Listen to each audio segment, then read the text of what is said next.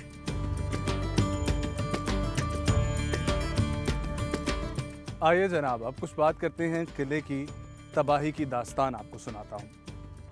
یہ قلعہ تعمیر ہوا 1541 میں مغل بادشاہ ہمایوں کو شکست دینے کے بعد شیر شاہ سوری نے اس کو تعمیر کروایا، لیکن بدقسمتی سے شیر شاہ سوری کی یہ قلعہ ابھی تعمیر ہو رہا تھا، 7 سال کا عرصہ اس کو لگا۔ اس کے درمیان میں ہی کلنجر کے مقام پر ایک جنگ لڑی گئی اور کلنجر میں جنگ ہار چکے تھے شیر شاہ سوری اور ان کی وہاں پر وفات ہو گئی۔ اس کے بعد اس قلعے کی تعمیر کو آگے بڑھایا ان کے بیٹے سلیم شاہ نے۔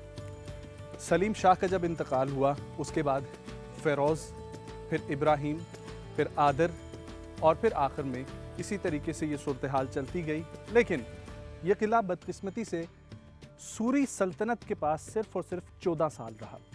اس 14 سال کے عرصے میں جتنا وہ وقت یہاں پر گزار سکتے تھے یا جو تعمیرات کر سکتے تھے وہ تعمیرات ہوئیں۔ اس کے بعد شہنشاہ ہمایوں دوبارہ سے ہندوستان کے بادشاہ بن کر یہاں پر واپس آئے۔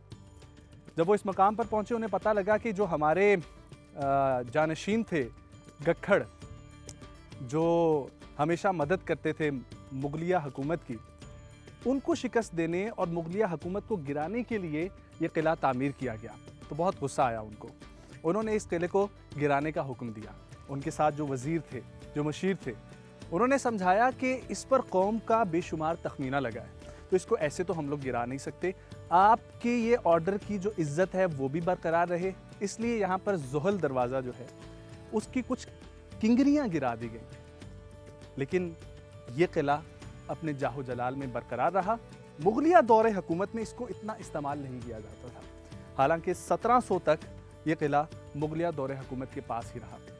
پھر اورنگزیب کے انتقال کے بعد ان کے 3 بیٹے تھے اور اس 3 بیٹوں میں سب سے جو قابل تھا وہ تھا معظم، اور معظم نے جنگ لڑنے کی کوشش کی، اس قلعے کو بچانے کی کوشش کی، لیکن وہ سکھوں سے ہار گیا، اور جب پنجاب سکھوں کے پاس گیا تو یہاں پر سکھوں نے راج کر لیا۔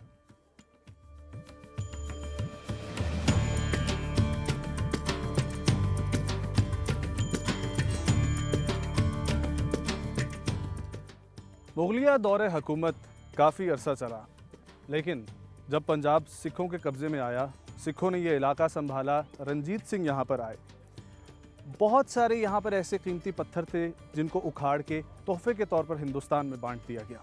رنجیت سنگھ کے بعد ان کے بیٹے کھڑک سنگھ اور پھر ان کے بیٹے دلیپ سنگھ، لیکن وہ بھی اس قلعے کو بچا نہ سکے۔ آخرکار دور آ گیا 1845 کا، جب انگریزوں نے حملہ کیا اور یہ علاقہ چلا گیا سکھوں کے ہاتھ سے۔ انگریزوں نے قبضہ کر کے اس پہ اپنی سلطنت سجائی، حکومت بنائی، ہندوستان کو سنبھالا، اور پھر وقت آن پہنچا 1945 کا، پارٹیشن ہوئی، یہ علاقہ پاکستان کے پاس آیا، جو ضلع جہلم میں اس وقت بھی اپنی پوری آب و تاب اور جلال کے ساتھ برقرار ہے۔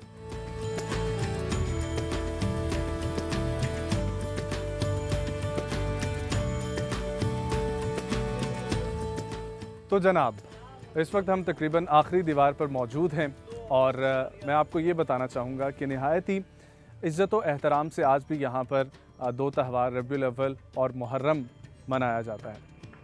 قلعہ بہت خوبصورت تھا، آج کی منزل ہمارے اختتام کو پہنچی۔ اس جانب اگر ہم لوگ دیکھیں تو آگے چھوٹے چھوٹے گاؤں ہیں اور بیابان اور ویران اور ایک جنگل کی کیفیت ہے۔ آپ سے پھر ملاقات ہوگی ایک نئی منزل کے ساتھ، تب تک کے لیے آپ اسٹوڈیو میں چلیے۔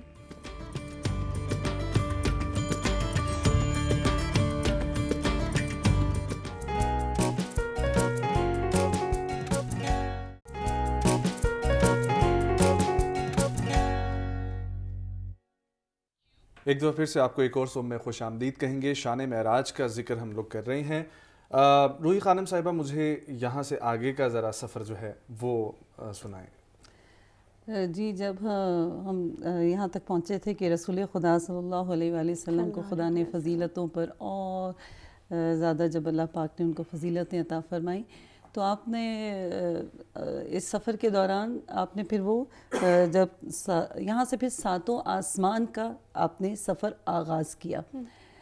لے جانے والی ذات پروردگار عالم کی ظاہر وہ میزبان ہے، اور یہ میں جہاں سے پڑھ رہی ہوں یہ آیت اللہ محسن قراتی کی تفسیر نور ہے، اس کی یہ آیات ہے سورہ بنی اسرائیل کی پہلی آیت کی اس میں، اور اس کا پھر سورہ نجم میں بھی ملتا ہے، آیات ہیں 13 سے 18 تک ہے، اس میں بھی اس معراج کا ذکر موجود ہے۔ تو کہا کہ پھر رسول خدا صلی اللہ علیہ وآلہ وسلم نے انبیاء علیہ السلام سے ملاقات کی، اور پھر آپ نے نماز بھی پڑھائی، اور جس میں حضرت ابراہیم علیہ السلام، حضرت موسیٰ علیہ السلام، حضرت عیسیٰ علیہ السلام کی ارواح تھی، اور آپ امام جماعت تھے، آپ نے نماز پڑھائی، اور پھر آپ پھر آپ آگے بڑھتے گئے، اور پھر آپ نے وہاں پر فرشتوں سے ملاقات کی، ملائکہ سے ملاقات کی، اور آگے بڑھے جنت کی آپ نے اس کا مشاہدہ کیا، جنتیوں سے ملاقات کی، اور پھر جہنم کو دیکھا، وہاں کے عذاب کو دیکھا، اور پھر آپ وہاں پر ایک ایسے گھر کی طرف بھی روایات روشنی ڈالتی ہیں کہ انتہائی خوبصورت گھر، جو مطلب خوبصورت موتیوں سے بنا ہوا تھا، یعنی کوئی زمرد کا ہے، کوئی عقیق کا ہے، کوئی فیروزے کا ہے۔ تو آپ وہاں رکے اور آپ نے دیکھا کہ کچھ مزدور ہیں جو فرشتوں کی شکل میں اس کی تعمیر کر رہے ہیں۔ آپ نے پوچھا یہ کن اولیاء، کن اوصیاء، کن نبی، کون سے بڑے عزیز القدر جو ہیں ان کے لیے تیار ہو رہا ہے؟ تو انہوں نے کہا نہیں یا رسول خدا، یہ کسی انبیاء کے لیے نہیں، کسی اوصیاء کے لیے نہیں، یہ آپ کے ان لوگوں پہ ہے جو زمین پر بیٹھ کر درود پڑھتے ہیں۔ تو جب وہ پڑھتے رہتے ہیں، ان محلوں کی تعمیر ہوتی رہتی ہے، جب وہ پڑھنا چھوڑ دیتے ہیں تو تعمیر رک جاتی ہے۔ یعنی رسول خدا صلی اللہ علیہ وآلہ وسلم کی ہستی وہ ہے، خدا اس بہانے سے ہماری بخشش، ہماری شفاعت کے راستے کھلتا چلا جاتا ہے، اور ہمارے لیے جنت میں محلوں کی تعمیر جاری رکھتا ہے۔ پھر رسول خدا صلی اللہ علیہ وآلہ وسلم اور آگے بڑھے، اور پھر ایک ایسی منزل آئی کہ جہاں پر حضرت جبرائیل بھی رک گئے، اور یہاں تک بتایا کہ جتنے انبیاء جیسے حضرت موسیٰ علیہ السلام، حضرت عیسیٰ علیہ السلام پہنچے ہیں، اور اس کے بعد چوتھے آسمان کے بعد پھر وہ آگے نہیں بڑھے۔ ہم کسی جگہ پر پہلی دفعہ جائیں تو ایک اور عظیم الشان راستہ تو اچھا لگتا ہے، لیکن کوئی دوسری دفعہ جائے تو اسے ہوگا کہ وہ تو پہلے گزر گیا ہے۔ اللہ تعالیٰ نے رسول خدا صلی اللہ علیہ وآلہ وسلم کو ایک اور اعزاز دیا، اور وہ کیا؟ وہ جانتا تھا کہ اس نبی کی امت میں سے ایسے لوگ آئیں گے جو خلا میں بھی جائیں گے، جو فضا میں بھی جائیں گے، لیکن جو بھی جائے گا وہ یہ یاد رکھے کہ یہ وہ راستہ ہے جہاں سے میں اپنے حبیب کو گزار چکا ہوں۔ یعنی وہ ایک میرے نبی کے پاک قدموں کا روندا ہوا راستہ ہے کہ جس سے وہ تمام لوگ بعد میں بے شک آتے رہیں، لیکن یہ عزت، یہ احترام، یہ اعزاز اللہ نے اپنے نبی کو۔ بہت سارے معجزے ہیں، لیکن یہ سب سے بڑا معجزہ، اور اس میں جو واقعات پیش آئے اس میں چاہے سزا کا تصور ہو، جزا کا تصور ہو، میں بھی جب سن رہا تھا واقعہ معراج کے حوالے سے پڑھ رہا تھا تو اس میں ایک چیز سامنے آئی کہ ہر آسمان پر حضرت آدم سے لے کے حضرت عیسیٰ، یحییٰ، حضرت یوسف، حضرت ادریس، پھر حضرت ہارون، حضرت موسیٰ، اور ساتویں آسمان پر جب حضرت ابراہیم کے پاس پہنچے تو یہاں تک کہا جاتا ہے کہ مختلف نیچے سے نبوت کا اقرار کرتے ہوئے آئے, سلامتی پیش کرتے آئے, لیکن کچھ روایات, ہم لوگ روایات کا ذکر کر رہے تھے, تو اس میں سکھانے کے لیے بھی لوگوں کو اتنا سب کچھ ہے کہ کچھ روایات میں یہ آتا ہے کہ حضرت ابراہیم ان کو گلے لگا کر ملے, اور ایک روایت ہے کہ 7ویں آسمان پہ ایک مقام ہے, اس کا میرے ذہن سے نام چلا گیا, جو بالکل خانہ کعبہ کے اوپر ہے, بیت المعمور. تو کہا جاتا ہے کہ بیت المعمور کے ساتھ ٹیک لگا کے حضرت ابراہیم بیٹھے ہوئے تھے, اور یہ کہا جاتا ہے کہ بیٹا جتنا بھی بڑا ہو جائے, ٹھیک ہے, نبوت بھی مل جائے, لیکن پھر بھی اپنے والد اپنے دادا کا احترام کیا ہے کہ وہ خود جا کر ان سے بیٹھ کر ملتے. یہ تو عزت کا ہمیں سکھایا گیا ہے نا, کہ عزت کا یہ مقام ہے کہ نبی جتنے بھی بڑے مرتبے پہ ہو وہ ان سے جا کے مل رہے ہیں, اور انہوں نے بھی آگے سے انہیں گلے لگائے. میں آپ سے وقت کے بارے میں بات کر رہی تھی کہ کچھ روایات میں آتا ہے کہ وقت تھم گیا, اور کچھ میں آتا ہے کہ حضور پاک صلی اللہ علیہ وسلم کی سواری کی رفتار اتنی تیز تھی کہ یہ سارا واقعہ ہو گیا. تو یہ کس چیز کو اوتھینٹک ماننا چاہیے, یا کیا کہنا چاہیے کہ عقل تو اس کے بارے میں دنگ ہے, اس کو تو سمجھ نہیں آ رہا کہ وہ کیا کہے. اچھا, میں جب اپنے طالب علمی کے دور میں رہا, اور بہت سی ایسی چیزیں جب سنتا تھا کہ فلانا یہ, فلاں نے یہ کہا, فلاں یہ کہہ رہا ہے اور اس طرح کہہ رہا ہے, تو میں بات کرتا چلوں. عمومی مجھے اس وجہ سے ان کے ہاں کہا جاتا ہے کہ آپ بہت زیادہ الگ سوچ رکھتے ہیں, تو میں شاید اللہ کا شکر ادا بھی کرتا ہوں. میں کہتا ہوں اصل میں ہم چیزوں کو اتنا ڈسکس کرتے ہیں, ہم مقصد سے ہٹ جاتے ہیں. فار ایگزامپل ہم معراج کی بات کریں, کیسے ہوئی, کیا ہوا, ہر بندہ اپنا ایک موقف رکھتا ہے. ٹھیک ہے, معراج کیا تھی, ہم اس سے ہٹ چکے ہیں. مقصد ہم نہیں. نماز کے بھئی طریقوں پر بحث ہو رہی ہیں, بڑے بڑے اپنے اپنے دلائل لوگ لا رہے ہیں کہ ہمارے طریقے میں یہ ہے, دیکھیں اس طرح ہے, لیکن نماز کیا ہے. جیسے ابھی میری بہن نے بات کی ہے, میں ابھی انہی کو کہتا ہوں کہ نماز میں جو انعامات و اکرامات جو فقہ جعفریہ میں لکھے گئے, کیا ہماری کتابوں کے اور وہ ملتے جلتے نہیں ہیں؟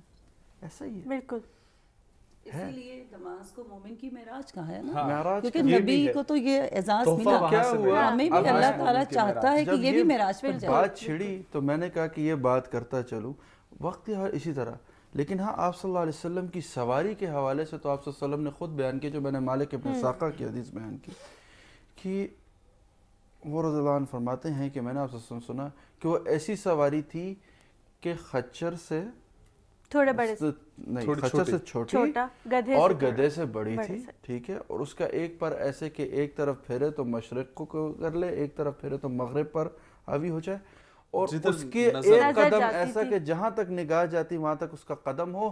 جب پہاڑ کو دیکھے تو اپنے پیچھے والے پیروں کو پھیلا دے, اور جب اوپر کی طرف جائے تو اپنے آگے والے پیروں کو پھیلا دے. یعنی آپ سب نے ہمارا دین محمد صلی اللہ علیہ وسلم کو جو ایک اعجاز حاصل ہے کہ ہمیں چیزوں کو خود سے بیان کرنے کی تشریح ضرورت نہیں, کیونکہ رسول اللہ صلی اللہ علیہ وسلم کے دین کو میں کہتا ہوں پورے وہ تو قرآن میں اللہ نے کہا لا نفرق بین احد من رسولہ, اور ہمارا بھی ایمان ہے کہ جو انبیاء علیہ السلام آئے ہیں سب ہمارے لیے محترم, معزز, اور انسانیت میں آپ صلی اللہ علیہ وسلم کے بعد سب سے بہترین شخصیت جو ہے وہ انبیاء علیہ السلام ہیں. لیکن بات چل رہی تھی معذرت میں وقت کے حوالے سے کہ ہم لوگ ایسنس سے ہٹ جاتے ہیں, فضیلت جو ہے وہ بھول جاتے ہیں, اور واقعات. تو اب یہ جیسے کہتے ہیں براق کے حوالے سے بات کی کہ اتنی تیز سارے آپ صلی اللہ علیہ وسلم کو اللہ نے سوار کیا, تو وقت تھمنا اور ان چیزوں کو چھوڑ کے جب آپ اس پہ سوار ہوئے ہیں تو خود ہی آپ اس تشریح کر دی ہے کہ بھائی وہ کس طرح کی سواری تھی. تو اس میں وقت کا, اور اللہ محتاج نہیں ہے, اللہ وقت کو روک بھی سکتا ہے. بالکل, حضرت عزیر علیہ السلام سے کیا کیا, لٹا دیا, بھئی کہا یہ ایسی جگہ بھی آباد ہوگی کبھی, ٹھیک ہے. قال کم لبست یوما او بعض یوم, کہ ایک دن سوئے ہو شاید 2 دن. کہا لبست 100 عام فانظر الى طعامك وشرابك لم يتسنى, کہ میں نے ان کو تو خراب ہی نہیں ہونے دیا. وانظر الى حمارك, وہ ڈھانچہ پڑا ہوا ہے. تو یہ ہوتا ہے, اللہ قدرت رکھتا ہے بے شک, میں اور اللہ اس بات کی بالکل قدرت رکھتا ہے. بہت خوبصورت بات. سیگمنٹ کی طرف ہم لوگ بڑھتے ہیں, واپس آئیں گے, پھر حسن بھائی کی طرف چلیں گے اور معراج کا کلام سنیں گے. کہیں مت جائے گا ہمارے ساتھ میں.